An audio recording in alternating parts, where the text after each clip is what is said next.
लेकिन जहां संत समाज, ये संत समाज क्या है? कहां से यात्रा शुरू हुई? अयोध्या से। अयोध्या क्या है? संत सभा अनुपमा अवधि, संत सभा।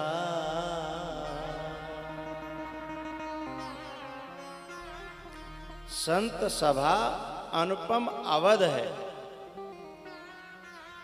और उस अवध से, उस अयोध्या से ये यात्रा शुरू होती है। वास्तव में परमात्मा को पाने की यात्रा संतों की सभा में से ही, सत्संग में से ही उसकी शुरुआत हुआ करती है।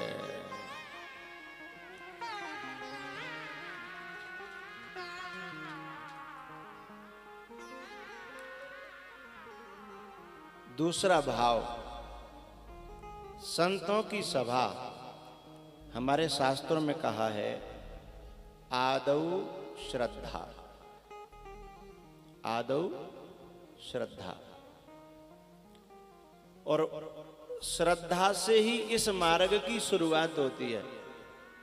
आप जितने लोग बैठे हो, आज से 30 साल पहले मुझे कोई जानता था नहीं। कहाँ मैं, कहाँ तुम, फिर हम लोग जुड़े। कोई कहीं से जुड़ा, कोई कहीं से जुड़ा, कोई कहीं से जुड़ा। जैसे नदी होती है ना, कहीं से कोई नाला गिरा, कहीं से कोई झरना फूटा, कहीं से कोई, फिर वो नदी बन जाती है। ऐसे ये एक नदी है, इसमें जगह जगह से धाराएं आई हैं, और धीमे धीमे एक संगम बन गया, और इसमें आपकी श्रद्धा जुड़ी। और जैसे ही श्रद्धा जुड़ी, यात्रा शुरू। संत सभा, दूसरी बात कह रहा हूं, चहु दिस अमराई,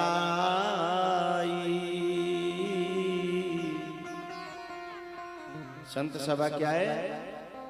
संत सभा चहु दिस अमराई, श्रद्धा ऋतु वसंत समगाई।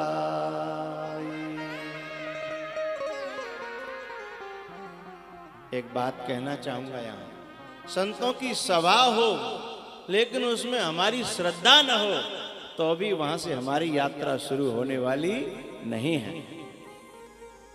संतों की सभा हो और उसमें फिर हमारी श्रद्धा हो, तो यात्रा करनी नहीं पड़ेगी, अपने आप शुरू हो जाएगी।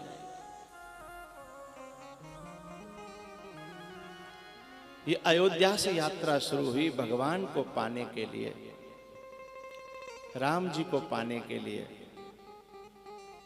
ब्रह्म को पाने के लिए, ईश्वर को पाने के लिए ये यात्रा शुरू हुई। और कौन किस इस यात्रा को करा रहा है?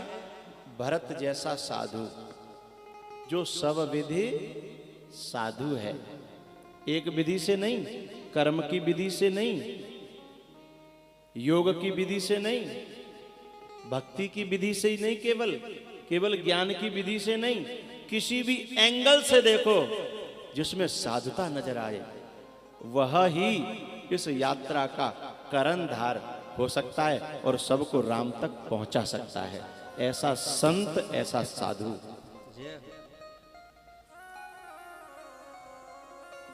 स्वयं राम जिन्हें छोड़ गए, उन्हें एक संत लेकर के जा रहा है।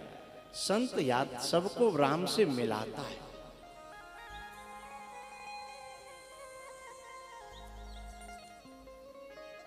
हाथी पर बैठ करके जो लोग जा रहे हैं, वो ज्ञान मार्गी हैं। हाथी का माथा बड़ा होता है और आंख छोटी, तो जिनके विचार, माथा माने विचार, जिनके विचार बड़े विशाल हों और दृष्टि जिनकी सूक्ष्म हो, सूक्ष्मया सूक्ष्मदर्शी भी दृश्यते त्वग्रया बुद्ध्या। जिनकी दृष्टि सूक्ष्म और जिनके विशाल विचार होते हैं उन्हीं की दृष्टि सूक्ष्म होती है, उपनिषद कहते हैं। और वो ज्ञान मार्गी हैं। लेकिन ज्ञान मार्गियों को, क्योंकि हाथी जाने कब मत वाला हो जाए, हाथी न जाने कब मत वाला हो जाए और ऊपर से पटक दे, इसका कोई भरोसा। और हाथी जब मत वाला होता है तो फिर रुकता नहीं है। इस मार्ग में बड़ी सावधानी है? दूसरा घोड़ा,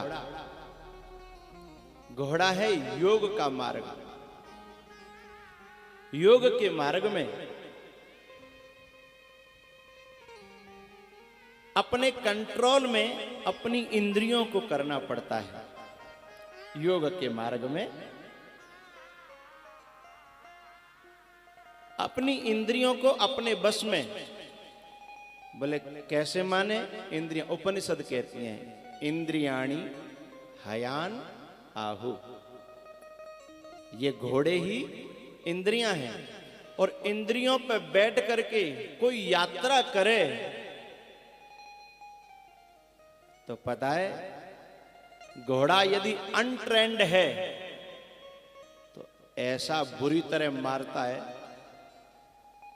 दुलत्ती मारता है, ऐसा पटकता है। और हमारे तो हम तो 10 घोड़े हमारे पास हैं और 5वां महान घोड़ा बदमाश से बदमाश, और उस पर चढ़ करके हम राम तक पहुंचना चाहें, ये बड़ी नादानी है। और वो भी इस कलयुग में। कलयुग जोगन यज्ञ न ज्ञाना।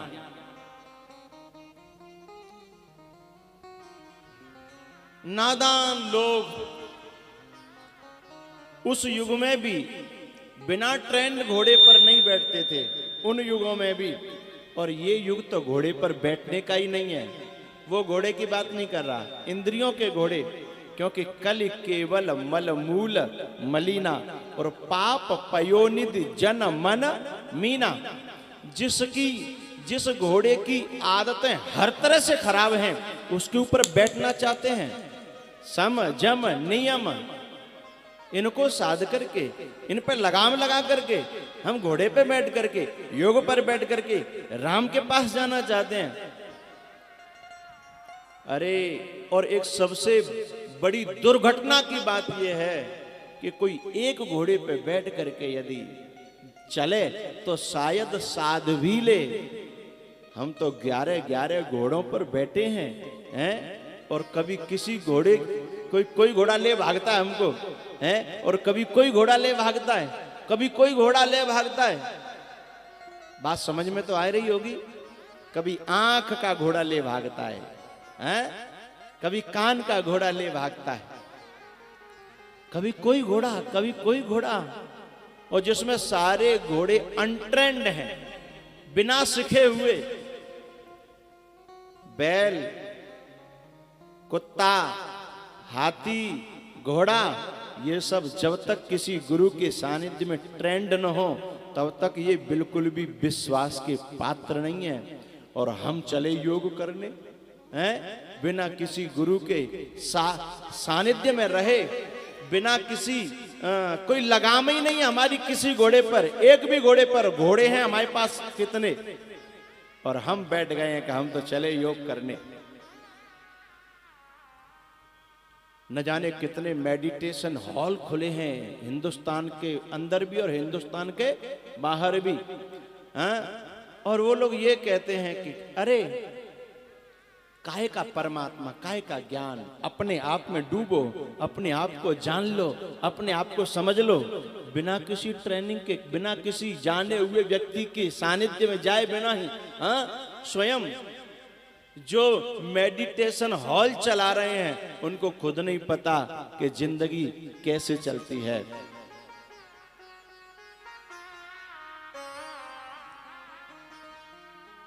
देखना इंद्रियों के न घोड़े भगे,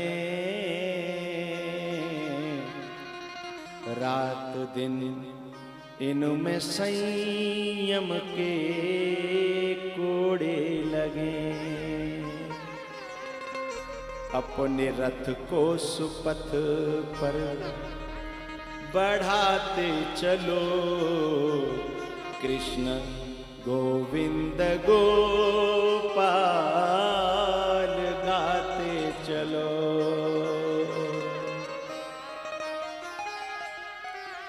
बहुत कलयुग में तो दुर्लभ नहीं कहूंगा, असंभव कहूंगा।